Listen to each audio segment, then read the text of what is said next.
The energy sector in India, so far dominated by oil and gas and power utilities, is now at the cusp of a green revolution.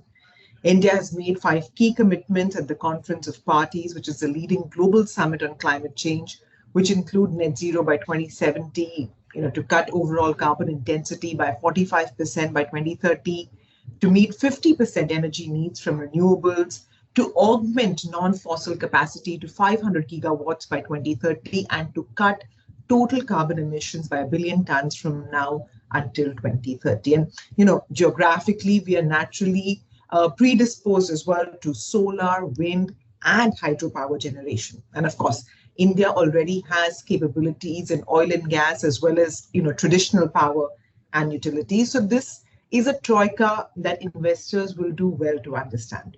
So joining me is Vincent Mortier, Deputy CEO of Amundi Asset Management and Group Chief Investment Officer at Amundi. Vincent, thanks very much for joining in. Hello. To begin with, can you give us some perspective on the global energy landscape and what are the kind of changes that are underway there? Yes, sure. Thank you very much for asking. So energy in our life is as vital as the air we breathe or the water we drink. And the world has been lucky in the past to have, for a very long time, a cheap and ample energy supply. But it has been more and more at the expense of the planet. And we now collectively see the impact of climate changes everywhere. And so as a result, some dramatic changes are needed to make a transition towards new forms of energy. It is the only way to avoid future costs and in terms of dollars, of course, but also and more importantly, in terms of human lives. In India, and of course, in Europe, because Europe is a leader in, new energy, etc. We're hearing so much now about energy transition, right? Is it something which is just good to hear, but there is not so much action that we are seeing in the real world?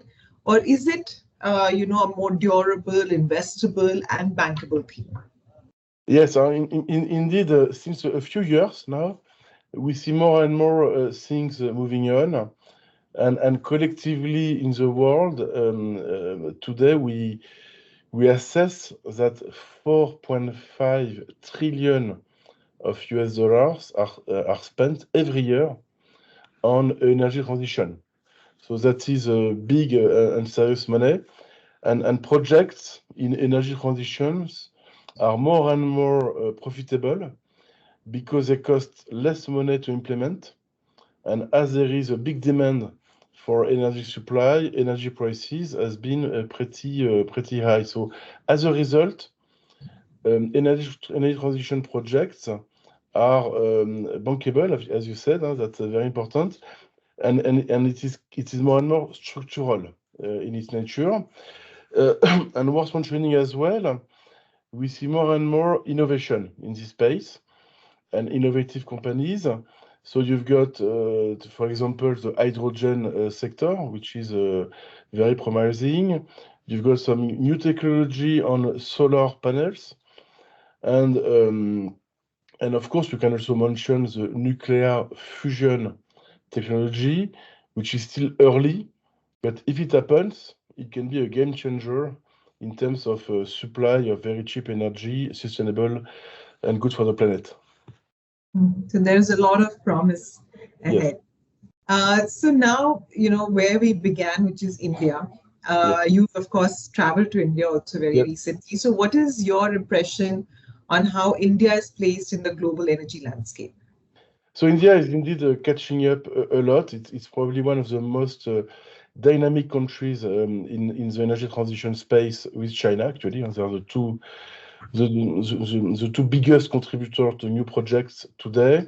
I have been pretty impressed, I would say, when I was a few days ago in Mumbai, to see the targets and the ambitions which has been set by the country.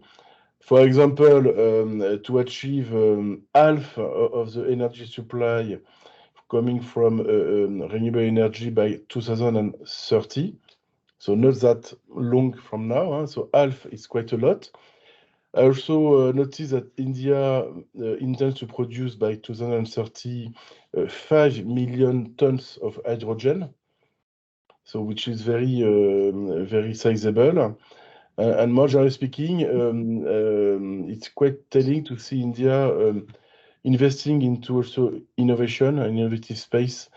And as a result, there will be also many green jobs created in India, which will be very good for the country at large. So it's in a way a kind of win-win combination, which will be good for the country in terms of independence, energy independence, as well job creation, and also good for the climate. And of course, climate change is affecting everybody, but India in particular, I know, has been under pressure. So overall, the strategy followed by the Indian authorities and the Indian corporates has been, I would say, very good. And we can see changes happening.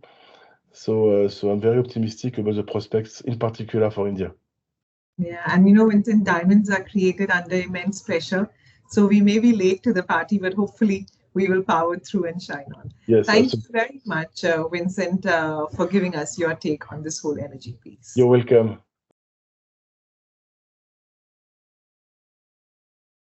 Mutual fund investments are subject to market risks. Read all scheme-related documents carefully.